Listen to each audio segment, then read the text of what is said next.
One of the big issues in the world of Tesla profits is margins. Now, margins, of course, are made up of a multitude of data points, but for this particular exercise, I want to look at the costs of raw materials that go into cars, not even the entire cost of goods, but we'll talk a little bit about some other aspects of cost of goods, but primarily I'm looking at the raw materials. And I want to prove why it's so obvious that these costs are all going down dramatically by taking a very deep dive. This is Randy Kirk. If you think this kind of content is valuable, please hit the like button. It helps the algorithm. And then if you could hit subscribe and notify. Let's see, tomorrow we've got the regular programming in the morning. We've got the Friday night good news section on Friday night. And then Saturday morning, it'll be Larry Goldberg and me dissecting whatever it is that Cathie Wood says tomorrow night. In order to build and sell a Tesla vehicle, you also have price considerations of oil, gasoline, natural gas used for the manufacturing and transportation of raw materials to and among the various factories. So every time you buy some raw material here and move it from there to a factory, turn it into something more than what it was, add value to it, and then have to ship it to another factory, then you have transportation costs every time you do that. You also have the transportation cost after you've made the vehicle and now you're sending it off to a distribution center of some kind.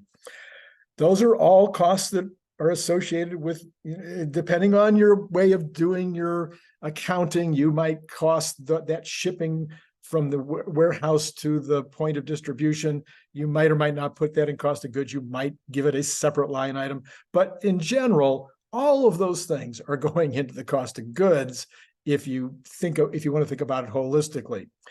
All right, then you have the stuff that goes into the car itself. You have rare earth metals, steel, aluminum, plastic, titanium, lithium, copper, nickel, cobalt, did I say aluminum twice? Yeah. Silicon, tin, tantalum, tungsten, and gold at a bare minimum. Now, Tesla works really, really hard to reduce all of these costs through their methods of sourcing, buying, just the methodologies involved in how a buyer gets the very best deal he can get out there, eliminating the item entirely, and also going vertical. For instance, Tesla could radically reduce the use of fossil fuels needed to transport materials to and among factories by switching to their own fleet of semi-trucks. They're already doing this to a certain degree.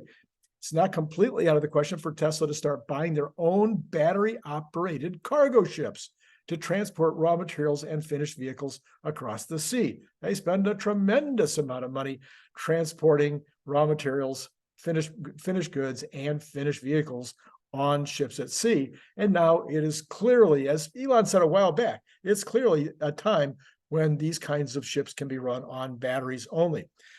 Tesla is deploying solar and batteries at their factories with the massive reduction in total energy costs to manufacture the products, to provide the air conditioning, the heat, and then electricity for all of their uses in the building. This is and will be true for energy needs required for their massive growing data center, which we know takes a tremendous amount of electricity. So if that's all provided by solar panels on the roof, solar panels over parking lots, solar panels in adjacent fields, and batteries backing all of that up, like they're doing in Austin, then you're going to get that cost down to a fraction. In fact, after the cost of the installation and the raw materials is taken care of, at some point it becomes free.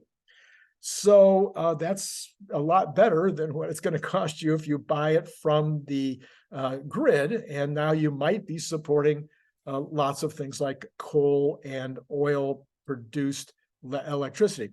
Now, all of these are providing, in addition to the fact that you are advancing the mission and lowering the cost, it's giving you strategic advantages over the competition. They're not doing this. They're just not doing it on the level of Tesla at all. Okay, just go ahead, look around, see who's got the solar panels on their roofs, see who's got batteries outside their factories that are helping them to reduce the cost of electricity. Find out which of these companies are going way up the distribution, the line to go to the actual raw material sources, et cetera, et cetera. Anyway, so these are strategic advantages and also driving down the cost of the final vehicle. And then that means you get faster to the mission. So you have all these advantages. You got the mission in terms of not using the raw materials, or as many of them are the worst kinds of raw materials in the first place. Then you've got that driving down the cost. Then you've got that resulting in being able to charge less for the vehicle, which advances the mission. All right. The lowered cost in all the stuff that I'm talking about, the lowered cost of the final vehicle and overhead is substantial. Now, we already know that Tesla has moved way up the supply chain to work directly with the mines and refineries who supply their raw feedstocks. We know that they're making deals at quantities that no one else can compete with. And they're making choices to do their own mining, refining, and manufacturing in-house where they see a cost advantage or a risk of supply deficiencies. For instance, they're big enough that some of these manufacturers can put a plant in their neighborhood.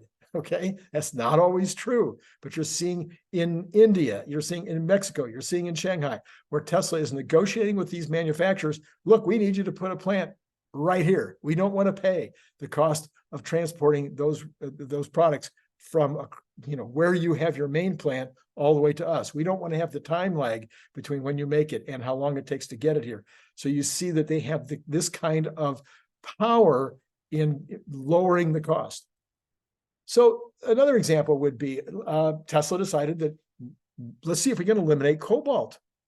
And apparently this is being achieved. It's also apparently it's okay to get all the rare earth metals out of motors. Apparently that's also underway. How can you reduce the cost of the number one most expensive part of the car, the battery? Well, by doing all of the above, but especially by making it yourself. So we have the 4680, we have the arrangement that they have with Panasonic in Reno. We have other arrangements that are being made even as we speak in order to either be part of the contributing to making the battery less expensive or making it 100% themselves or something in between. Of course, the other big component in manufacturing cost is labor. I said we weren't going to dwell on that, but we've seen estimates that the industry-wide amount of labor that goes into a vehicle, somewhere around 5%. This has come up, of course, because of the UAW strike. Everybody's talking about it. So let's say if Tesla had a 20% labor advantage, it would reduce their cost of goods about 1%. But apparently Tesla is shooting for a 50% reduction in their labor cost by putting in Optimi instead of people, which would give them a 2.5% advantage just on the labor. Well, as we've noted lots and lots of times, there is another cost that often goes overlooked. Each car has a cost related in that car to the cost of the infrastructure to produce it, the buildings, the equipment, the tooling. Well, Tesla has a return on invested capital that's second only to Apple among all companies, not among car companies, but among all companies. So they work hard to keep all those costs low as well and increase the resultant productive use of every single dollar spent. Well, okay, let's bring all this up to the present time. How are current commodity prices impacting Tesla? Because the price is the price, and you can negotiate the price, but sometimes it's a spot price on the market that you're paying. Sometimes it's a price where you're purchasing futures. Sometimes you have long-term contracts that have clauses in them that moderate the swings in commodities up and down. Other times the products might be subject to purchases or hedging in the futures market. They undoubtedly look for opportunities in the actual spot market when they can find them. And they also have opportunities where maybe the seller needs to move some product, and Tesla is going to be more likely to be ready to grab that material and or finished products, maybe buying a little more than they need at a given time in order to take advantage of a good price. I do this with my clients all the time. I say, you're going to make more money on the buy side than you ever will make by increasing your prices. Find opportunities to buy when your suppliers are hurting. You're taking advantage, of course you are, but they want you to. They're hoping you do. All right. Overall, we are seeing huge contractions, however, in pricing, just in general. So what do we see with Tesla-specific commodities? Let's go down the list. Oil. Well, we're following that on a day-by-day basis. It was way up at $95 on Texas Intermediate, but is now settling in the middle range of which the range has been between 67 and 95. It's settling in today at about 82. That's pretty close to the middle. Gasoline, currently low and headed lower, unlikely to be headed back up again. So much gasoline in supply and the lowest usage of gasoline in the United States in 25 years. Natural gas, it's about halfway in its historical range. It has been up and down this year, but it's about right in the middle right now. Steel, it is at the lowest levels in 2 decades, down sharply this year. Again, we're taking into consideration what's going on right now that's going to affect third quarter margins and fourth quarter margins. Aluminum, well, aluminum is a bit up since August, but down a lot this year. Plastic, down from recent highs, but still somewhat elevated. Now, that's an oil-based product or a natural gas-based product. So depending on which product you're buying, and they sometimes are interchangeable. We're not 100% sure line by line what their lower costs might be, but it would look like they're at least okay right now on plastics. Copper, low, very low, and dropping. Lithium, fallen dramatically this year after a huge run-up, and maybe it's got further to go. We don't know. That's a very ticklish one. Interesting to keep watching. Silicon, moving up right now. It is fairly low, but it is moving up. Tin is down recently and trading near its historic prices. Tantalum, it is lower recently, but right in the middle of a long-term range. Tungsten is up, but also trading in a normal range. And then gold, well, we've seen what's happened to gold in the last couple of weeks. Holy mackerel. Well, it had shot way up to over $2,000. Now it's down in, I think, around 1834. But overall, it's in the middle of this year's range, but also dropping rapidly. Now, what about batteries? The number one cost of the entire car, a 33% drop from the price in March. It had a high of $146, now down under $100. So I'd love to hear your thoughts. Doesn't it look like we would almost absolutely have to have a lower cost of goods in the third quarter, and certainly by the fourth quarter, but probably in the third quarter? And that lower cost of goods has not been offset by a bunch of lowered pricing. So therefore, that means increased margins. Did I miss something? Did I confuse anybody? Is there something you'd like to know that I didn't talk about? Is there a part of the product that I have left out that I should have got in there? Anyway, love to hear your thoughts. I'd also like to know if you think I'm crazy, just in general. In my opinion, the vast majority of the raw material costs are coming down. Overhead per unit is coming down. Ramping up the Model Y will drop unit costs. Overall, we should see landed costs dropping. Okay, so hit like if you didn't already do that. This is your second chance. Do it now. Don't forget, hit subscribe, hit notify. So you make sure lots of good programming tomorrow. You want to be notified.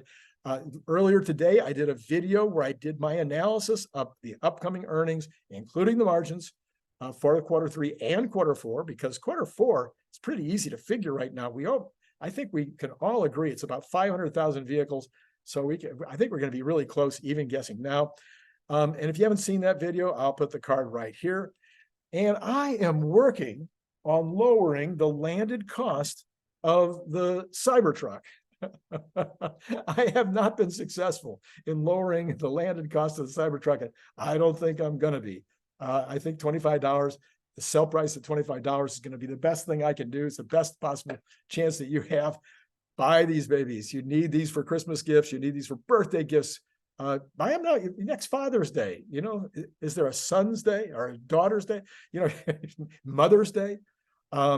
So listen, there's lots of opportunities to use these as gifts, lots of opportunities that you need one just for yourself because they are fun.